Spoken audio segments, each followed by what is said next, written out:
आज के लिए पहला प्रश्न हम लेते हैं। अनंत प्रतीक्षा ने लिखा है, प्रणाम।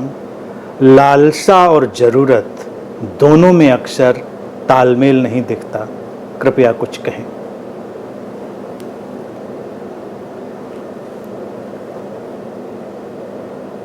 जरूरतें सीमित होती हैं, लालसाएं अंतहीन होती हैं। लालसा ही वासना है जिसका फैलाव अंतहीन है। आज के इस वातावरण में जब हम इस कोरोना काल में हैं, तो सबसे खूबसूरत जो चीज़ हुई है वो यही हुई है कि इसने लालसा और ज़रूरत की जो समझ थी वो लोगों के लिए कमोबेश स्पष्ट करी है। उसकी जो एक क्लैरिटी है वो लोगों के जहन में उतरी है, क्योंकि लालसाओं को पूरा करने के लिए भागने का मौका नहीं, उपाय नहीं, और ज़रूरतें पूरी हो रही हैं। ज़रूरतें सीमित हैं, ज़रूरतों में अटकाव होता है, मुश्किलें भी कभी कभी आती हैं कुछ लोगों को, लेकिन ज़रूरतें पूरी हो जाती हैं। इंसान के जीवन की यही दुविधा है। अब हमको एक चीज़ ये देखनी पड़ेगी इसमें, क्या जो लालसाएं हैं वो हमेशा बुरी ही होती हैं? लालसा और वासना एक ही बात है। क्या ये जो वासनाएं हैं, लालसाएं हैं, ये तृष्णा से उपजती हैं, जिसको भगवान बुद्ध कहते थे तृष्णा दुष्पूर है, यानी कि उसे पूरा नहीं किया जा सकता। तो प्रश्न ये उठता है कि ये माना वो दुष्पूर है, उसे पूरा नहीं किया जा सकता, लेकिन अगर अस्तित्व ने हमें वो लालसा दी है, बेमानी है क्या? बेकार है क्या?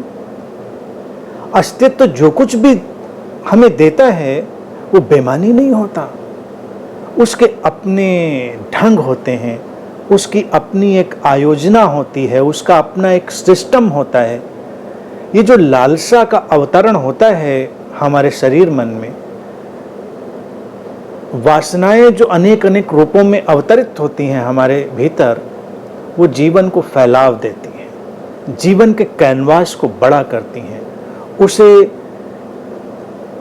अलग अलग रंगों और रूपों में विकसित होने की जो सुविधा है और आवश्यकता है उसको निर्मित करने की ओर हमें धक्का देती है। जीवन का विकास हमारी लालसाओं के आपस में टकराने से ही हुआ है, क्योंकि अगर केवल जरूरत पर ही इंसान रुक जाता तो पशु पक्षी भी जरूरत पर रुके हुए हैं। जरूरत पर रुक जाना आरामदेह होता, सहज भी होता। बेशक आप देखते ही हैं कि अगर हम केवल जरूरतों पर फोकस करें तो जीवन आराम से चलता है, शांति होती है, जीवन में अशांति कम होती है। लेकिन ये किसने कहा कि अशांति जीवन में होनी ही नहीं चाहिए? ये किसने कहा कि अशांति बुरी ही होती है?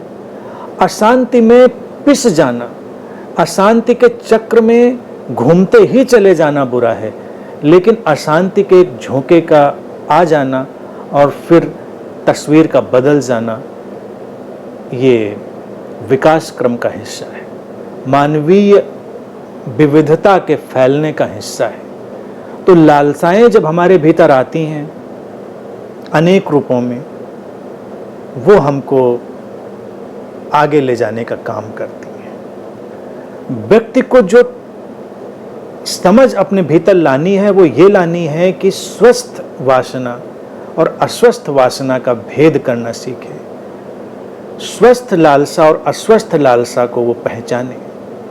अस्वस्थ लालसा या वासना वो हो जाती है जो तुम्हारे भीतर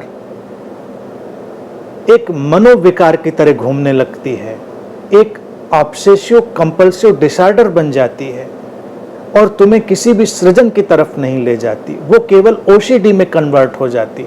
और एक लालसा है जो उतरती है तो तुम्हें खींचती भी है। जैसे भोजन की लालसा हो, तो क्या तुम्हें नहीं लगता कि मनुष्य ने भोजन में इतनी वैरायटी पैदा कर ली, इतनी विविधता पैदा कर ली, धरती के इस कोने से उस कोने तक भोजन का इतना वैविध्य, इतना खूबसूरत उसका फैलाव, ये आया तो उसकी लालसा से ही है, स्वाद की लालसा, कि कोई नया स्वाद पैदा करे। तो भोजन की सृजनात्मकता पैदा हुई। अन्यथा जरूरत तो बस हमको कार्बोहाइड्रेट, प्रोटीन, फैट और मिनरल्स और जो बेसिक है उसकी है।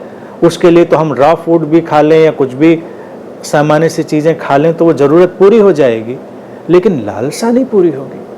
तो मनुष्य को जो लालसा मिली है, यानी मनुष्य को जो वासना मिली है, वो उसको पंख भी देती है।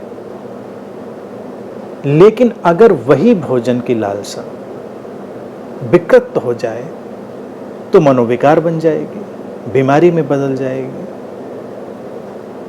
कहने का तात्पर्य यह है कि हम उनको स्वस्थ बनाएं। वो किसी भी रूप की हो सकती है, किसी भी ढंग की हो सकती है। मान लीजिए कपड़ा ही है, वस्त्र है, तुम तो हर क्षेत्र में उदाहरण डाल के देख लो। वस्त्र है तो वस्त्र की जरूरत क्या है? सर्दी गर्मी से बचाव, सुरक्षा है शरीर की, जरूरत पूरी। लेकिन फिर फैशन आता है, फिर तौर तरीके आते हैं, फिर उसमें तमाम और आविष्कार आता है, तो विविधता बनती चली जाती है। इस विविधता के फैलाव में हमारी जो वासनाएं हैं, लालसाएं हैं, वो अपनी भूमिका निभाती हैं। वो उनका स्वस्थ विकास है, और जब वो विकसित हो जाती हैं तो अपने आप विलीन हो जाती हैं। जो वासनाएं या लालसाएं विकास क्रम में नहीं जा पाती, वो विकृत हो जाती हैं और फिर हमारे भीतर घुमड़ने लगती हैं, हमको बीमार बना देती हैं। मनुष्य की यही यात्रा है, मनुष्य की यही दुविधा भी है। मनुष्य के भीतर दुविधा रहेगी और दुविधा उसे पीड़ित करती रहेगी, और इस पीड़ा से ही विकास होगा, इस पीड़ा से ही खिलावट होगी, इस पीड़ा से ही जो सत्य, शिव और सुंदर है उसके अनगिनत रूप मानवीय चेतना में उतरेंगे। अन्यथा जरूरत तो बहुत छोटी सी है। बस ऐसे समझें इसको तो कोई अड़चन नहीं है।